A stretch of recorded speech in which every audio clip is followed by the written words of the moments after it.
बच्चों, let's read this question. So this question says, which of the following statement is and are correct? Okay, first is a point source emitting waves uniformly in all direction. Second statement is in spherical waves, the locus of point which have the same amplitude and vibrate in same phase are spheres. Third statement is at a small distance from the source, a small portion of sphere can be considered as plane waves. Okay, A option is only first, B option is first and second, C option is only third, D option is first, second and third. Okay, तो चलिए बच्चों अब हम इस question को start करते हैं। तो देखिए बच्चों, इस क्वेश्चन का की कॉन्सेप्ट आप क्या लिख सकते हैं? The key concept of this question, इस क्वेश्चन का की कॉन्सेप्ट हम क्या लिख सकते हैं?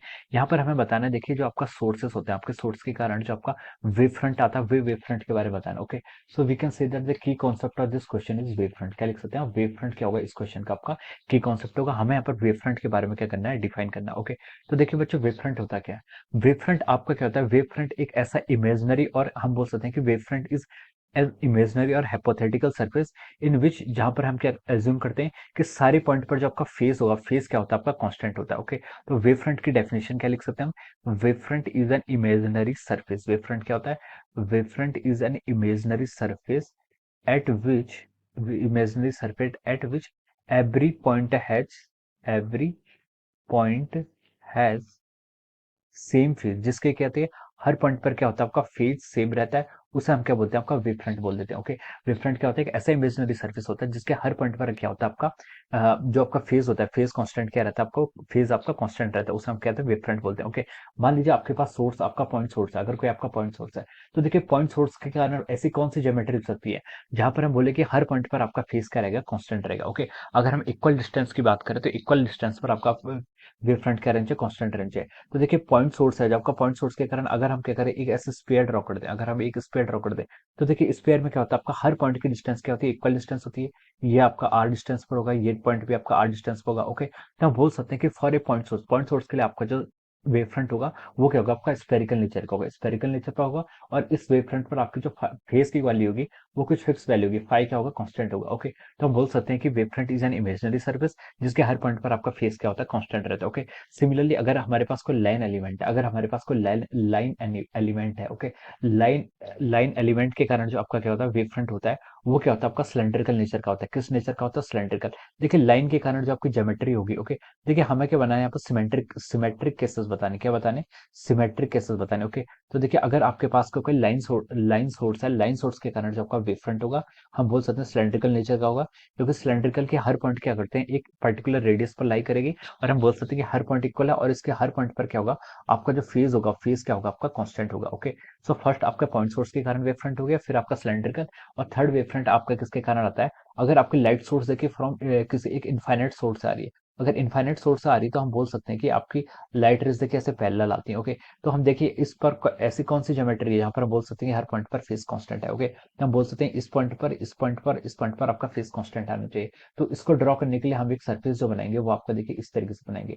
ये क्या आपका प्लेनर है, ये क्या आपका एक प्लेन। ओके, तो हम बोल सकते हैं for the ray which are coming from the infinity, जो आपकी इन्फिनिटी से आ रही है, इस केसेस में हम बोल सकते हैं जो आपका वेव फ्रंट हो गया वो क्या होगा? आपका एक प्लेन होगा। ओके, तो ये आपकी वेव फ्रंट की डेफिनेशन होगी, और डिफरेंट टाइप्स के क्या होंगे?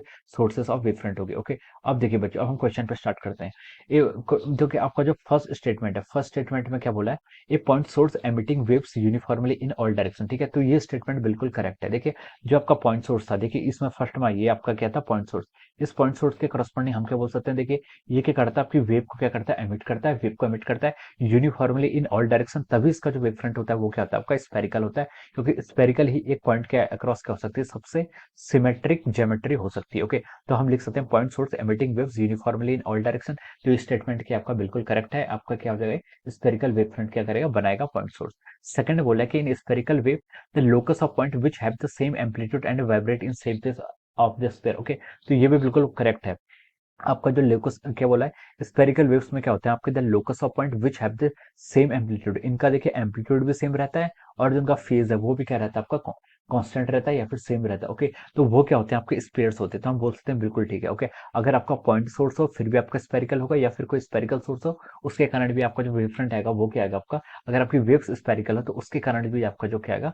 वेव फ्रंट आएगा वो भी क्या होगा? आपका स्पेरिकल नेचर का होगा, और स्पेरिकल नेचर मतलब उसके हर पॉइंट पर आपका फेज और एम्पलीट्यूड क्या आएगा? कांस्टेंट होगा। ओके, तो हम बोल सकते हैं स्टेटमेंट टू भी आपका बिल्कुल करेक्ट है। ओके, अब देखिए थर्ड स्टेटमेंट पर आते हैं। थर्ड स्टेटमेंट है बोला कि at a small distance from the sources a small portion of sphere can be considered as plane wave. ठीक है, at a small distance from source, source हम स्मॉल डिस्टेंस की बात करें तो हम क्या बोल सकते हैं, small portion of sphere can be considered as plane wave. Okay, तो ये स्टेटमेंट आपका रॉन्ग हो जाएगा। अगर हम स्मॉल डिस्टेंस की बात कर रहे हैं, मान लीजिए आपका कोई पॉइंट सोर्स है। ओके, इसके कारण अगर हम देखिए किसी पॉइंट पी पर हमें इंटेंसिटी फाइंड आउट करनी है। ओके, हम यहाँ पर वेव नेचर को कंसिडर कर रहे हैं क्योंकि हाइजेंस प्रिंसिपल आपका वेव नेचर बताता है। ओके, इस पॉइंट पर अगर मैं ड्रॉ करना है तो देखिए मैं इस पॉइंट के अराउंड फर्स्ट वेव फ्रंट ऐसे ड्रॉ करूंगा, फिर मैं इस वेव फ्रंट में किसी भी पॉइंट को लेके एक दूसरा वेव फ्रंट ऐसे ड्रॉ कर सकता हूँ। ओके, तो देखिए ये आपका क्या होता है, वेव फ्रंट होता है ड्यू टू दिस सोर्स। इस सोर्स के कारण, एस सोर्स के कारण आपका वेव फ्रंट इस तरीके का आएगा। ओके, अगर हम स्मॉल डिस्टेंस की बात करते हैं तो स्मॉल डिस्टेंस पे देखिए ये जो आपका वेव फ्रंट होता है ये क्या होता है, एक स्पेरिकल होता है। क्या स्पेरिकल नेचर का होता है।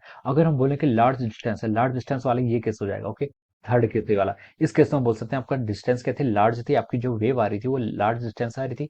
तो हम यहाँ पर क्या एज्यूम कर लेते हैं, दे आर, अगर कोई इन्फिनिटी से आती है तो हम बोल सकते हैं कि जैसे यहाँ पर बोल सकते हैं these rays are coming from infinity.